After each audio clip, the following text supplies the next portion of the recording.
Students, आज की इस वीडियो लेक्चर के अंदर हम बात करेंगे सी प्रोग्रामिंग फंडामेंटल्स के बारे में। हमारे पहले सेक्शन के अंदर हम देखेंगे कि लैंग्वेज जो है वो क्यों इम्पोर्टेंट है और इस प्रोग्रामिंग लैंग्वेज जो है वो हमारे लिए क्यों इम्पोर्टेंट है। उसके बाद हम बेसिक इंट्रोडक्शन देखेंगे सी प्रोग्रामिंग लैंग्वेज के बारे में और कुछ कंपाइलर्स के बारे में बात करेंगे जिनको आप फ्री ऑफ कॉस्ट डाउनलोड कर सकते हैं और जिसके साथ आप प्रोग्रामिंग को स्टार्ट कर सकते हैं। अगर हम बात करें लैंग्वेज के बारे में, what is language? Language is basically a medium of communication. अगर हम लैंग्वेज के बारे में बात कर रहे हैं तो हमें पता होना चाहिए कि हम लैंग्वेज को as a medium of communication क्या करते हैं, यूज करते हैं। नॉर्मली जब दो ह्यूमन बींग्स आपस में कम्युनिकेशन को इनिशिएट करना चाहते हैं या कम्युनिकेशन एस्टेब्लिश करना चाहते हैं, तो वो किसी भी नेचुरल लैंग्वेज को यहाँ पर क्या कर लेते हैं, यूज कर लेते हैं। हम बात करें नेचुरल लैंग्वेज के बारे में जो कि दो ह्यूमन बींग्स यूज कर सकते हैं, वो हिंदी हो सकती है, इंग्लिश हो सकती है और ऐसी कोई भी लैंग्वेज हो सकती है जिसको जनरली ह्यूमन बींग्स यूज करते हैं। बट बात करें हम अगर कंप्यूटर सिस्टम के साथ कम्युनिकेट करना चाहते हैं, यानी एक तरफ हमारे ह्यूमन बींग्स हैं और दूसरी तरफ जिससे आप कम्युनिकेट करना चाहते हैं वो एक मशीन है आपकी, तो उस केस में आपकी जो नेचुरल लैंग्वेजेस हैं वो काम नहीं करेंगी। उस केस में जिन लैंग्वेजेस को आपको यूज करना पड़ेगा वो कौन सी होंगी? प्रोग्रामिंग लैंग्वेजेस होंगी।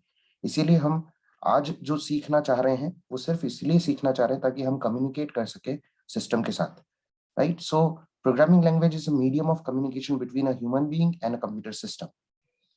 सो हम बात करें programming language provides communication between computers and human beings, हमने देखा था। और आज जो हम यूज कर रहे हैं वो सारी की सारी लैंग्वेजेस जो हैं वो हमारी क्या कहलाती हैं? High level languages. High level languages क्यों कहते हैं सर? इसमें इंस्ट्रक्शंस जो हैं वो बेसिकली इंग्लिश लाइक स्टेटमेंट्स में लिखकर दिए जाते हैं, राइट? सो अगर आप सी लैंग्वेज यूज कर रहे हैं तो आप कंप्यूटर सिस्टम पे कोई भी लाइन प्रिंट कराने के लिए प्रिंट एफ को यूज कर सकते हैं। डबल कोट्स के अंदर जो भी पास करेंगे वो आपकी स्क्रीन के ऊपर प्रिंट हो जाएगा। अगर आप सी प्लस प्लस यूज कर रहे हैं तो आप सिंपली सी आउट यूज कर सकते हैं किसी भी स्टेटमेंट को कंप्यूटर स्क्रीन पर प्रिंट कराने के लिए। और अगर आप जावा यूज कर रहे हैं तो SOPLN system dot out dot print line आप यूज कर सकते हैं किसके लिए? किसी भी स्टेटमेंट को कंप्यूटर की स्क्रीन के ऊपर प्रिंट कराने के लिए। सो अगर आप इससे कम्युनिकेट करना चाहते हैं तो आप किसी ना किसी प्रोग्रामिंग लैंग्वेज को क्या करेंगे? यूज करेंगे। प्रोग्रामिंग लैंग्वेज को अगर हम देखें तो जनरेशन ऑफ कंप्यूटर्स के हिसाब से अगर हम इसके बारे में बात करें, सो बेसिकली हम इनको तीन पार्ट्स में डिवाइड कर सकते हैं। पहला पार्ट जो है वो है मेरा मशीन लेवल लैंग्वेज। हम सभी जानते हैं 1942 के आसपास हमारी कंप्यूटर की जनरेशन, फर्स्ट जनरेशन जो है वो स्टार्ट हुई थी। उस फर्स्ट जनरेशन के साथ जब हम प्रोग्रामिंग लैंग्वेज को यूज करते थे तो बेसिकली हम मशीन लेवल प्रोग्रामिंग लैंग्वेज को यूज करते थे, जहाँ पे कोडिंग जो है वो 0 और 1 के फॉर्मेट में की जाती थी।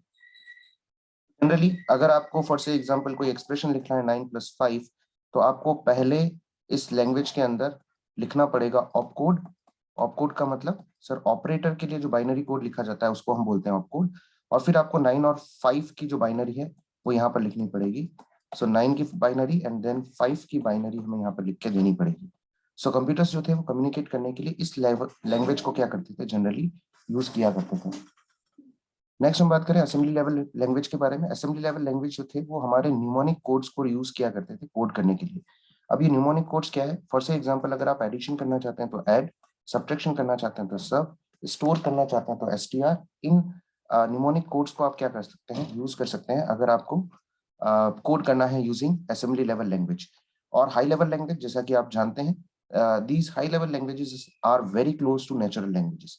सो हाई लेवल लैंग्वेज हमने जो डेवलप किया उसका मेन जो मकसद था, उसको डेवलप करने का जो मेन उद्देश्य था वो यही था कि हम कितना क्लोज ले जा सकते हैं प्रोग्रामिंग लैंग्वेज को नेचुरल लैंग्वेजेस के, राइट? सो आज की तारीख में हम जो भी लैंग्वेज यूज कर रहे हैं, फॉर से example if we talk about Python, Python में प्रिंट करने के लिए आप डायरेक्टली प्रिंट स्टेटमेंट को क्या कर सकते हैं? यूज कर सकते हैं, ठीक है? सो इन स्टेटमेंट्स को हमने क्या किया? यूज करना स्टार्ट किया।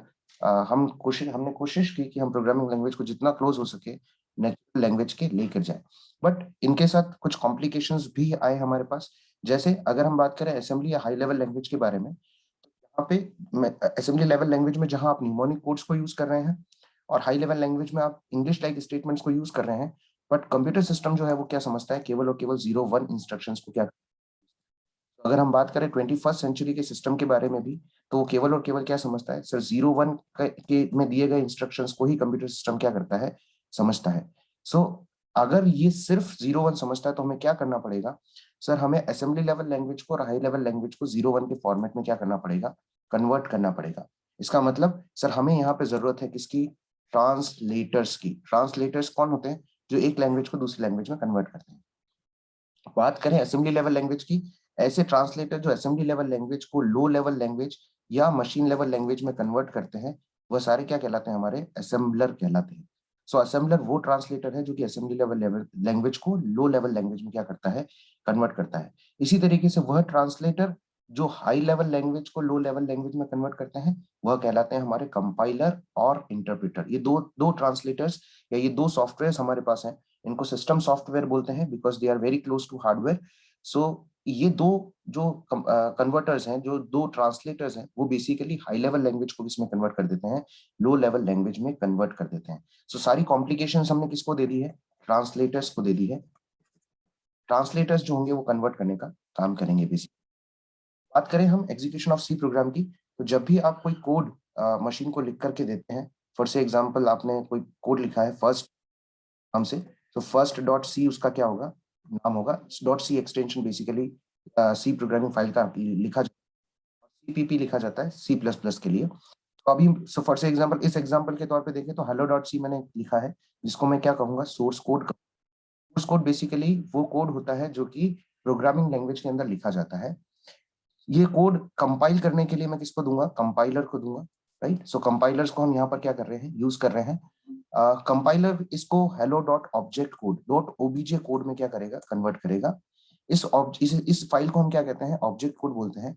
और जब आप इसको एग्जीक्यूट करना स्टार्ट करते हैं तो बेसिकली ये प्रोग्राम जाता है लिंकर के पास।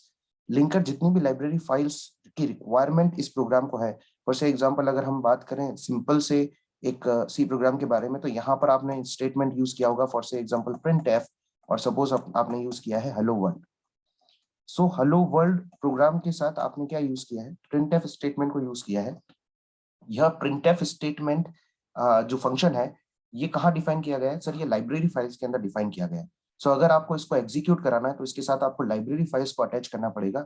लिंकर बेसिकली आपके सोर्स कोड, जिसको अभी ऑब्जेक्ट कोड में कन्वर्ट किया था, उसके साथ बाइनरी फाइल्स के कोड को क्या करता है? अटैच करने का काम करता है। और फिर इस फाइल को इसमें कन्वर्ट कर दिया जाता है, एग्जीक्यूटेबल फाइल के अंदर कन्वर्ट किया जाता है, जिसको हम फर्दर लोडर को देते हैं, जो कि क्या करता है? एग्जीक्यूशन। अगर हम बात करें सी प्रोग्रामिंग लैंग्वेज के बारे में, तो सी बेसिकली एक जनरल पर्पस प्रोग्रामिंग लैंग्वेज है।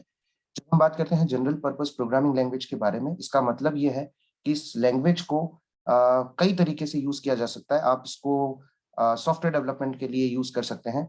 और सॉफ्टवेयर डेवलपमेंट भी किसके लिए? सर अगर आप कोई मैथमेटिकल कैलकुलेशन करना चाहते हैं, एल्गोरिदम सॉल्व करना चाहते हैं, किसी कॉर्पोरेट हाउस के लिए कोई सॉफ्टवेयर आप डेवलप करना चाहते हैं, सो यहाँ पर अलग अलग लैंग्वेजेस यूज करने की जरूरत। प्रोग्रामिंग लैंग्वेज सफिशिएंट है हर प्रकार का टास्क परफॉर्म करने के लिए। यहाँ पे हम जनरल पर्पस वर्ड को इसलिए यूज कर रहे हैं क्योंकि सर हम जानते हैं थर्ड जनरेशन ऑफ कंप्यूटर जो था हमारे पास, उनमें जो लैंग्वेजेस बनी थी, उसमें हर एक लैंग्वेज का एक स्पेसिफिक टास्क हुआ करता था, राइट। एल्गोल के बारे में अगर हम बात करें तो ये एल्गोरिथमिक लैंग्वेज थी, ठीक है। इसी तरीके से हमारे पास और बहुत सारी लैंग्वेजेस थी, जैसे पास्कल थी हमारे पास। इसी तरीके से हमारे पास बेसिक थी, उस प्रोग्रामिंग लैंग्वेज को हम यूज कर रहे थे। सो इन लैंग्वेजेस का, हर एक लैंग्वेज का बेसिकली एक स्पेसिफिक टास्क था जिसको ये परफॉर्म करते थे।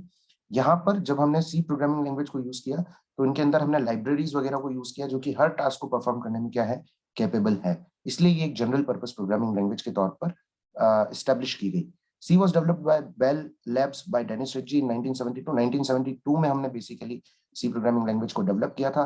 डेनिस रिच्ची जो थे, उन्होंने AT&T बेल लेबोरेटरीज में इसको क्या किया था? डेवलप किया था, जो कि कहाँ पे है? USA के अंदर है। बात करें हम कंपाइलर्स के बारे में, हमने बात की थी कंपाइलर्स बेसिकली क्या है? सर ये ट्रांसलेटर्स हैं। ये ट्रांसलेटर्स हैं जो कि क्या करते हैं? हाई लेवल लैंग्वेज को किसमें कन्वर्ट करते हैं? लो लेवल लैंग्वेज में। सो कौन कौन से कंपाइलर्स हमारे पास है? सर हमारे पास कोड ब्लॉक्स हैं जिसके अंदर हम कोड कर सकते हैं। हमारे पास देव सीपीपी है जिसके अंदर हम कोड कर सकते हैं। या आप चाहे तो विजुअल सी प्लस प्लस को भी क्या कर सकते हैं? यूज कर सकते हैं। ये कंपाइलर्स अगर आप डाउनलोड करना चाहते हैं, तो यहाँ पर लिंक मैंने आपके साथ शेयर कर रखा है। आप इन लिंक्स पे जाके अपने कंपाइलर को अपने सिस्टम के ऊपर डाउनलोड कर सकते हैं, जिससे आने वाली क्लासेस के अंदर हम जो भी कोड करेंगे, जो भी कोड लिखेंगे, उसको आप अपने कंपाइलर पर एग्जीक्यूट करके देख सके, राइट। सो ये तीनों कोड, तीनों लिंक आपको प्रोवाइड किए हुए हैं। आप चाहे तो कोड ब्लॉक्स, देव सीपीपी या विजुअल सी प्लस प्लस को यूज कर सकते हैं। ये तीनों लिंक मैं नीचे डिस्क्रिप्शन बॉक्स के अंदर भी पेस्ट कर दूंगा, जिससे आप डायरेक्टली उसको यहाँ से यूज वीडियो के अंदर इतना ही। नेक्स्ट वीडियो में हम लेकर आएंगे सी प्रोग्रामिंग इंट्रोडक्शन। हम बात करेंगे टोकन्स के बारे में। ये वीडियो आपको अच्छा लगा है, आपको समझ में आया, तो इसको प्लीज लाइक, सब्सक्राइब और शेयर कर दीजिए। Thank you.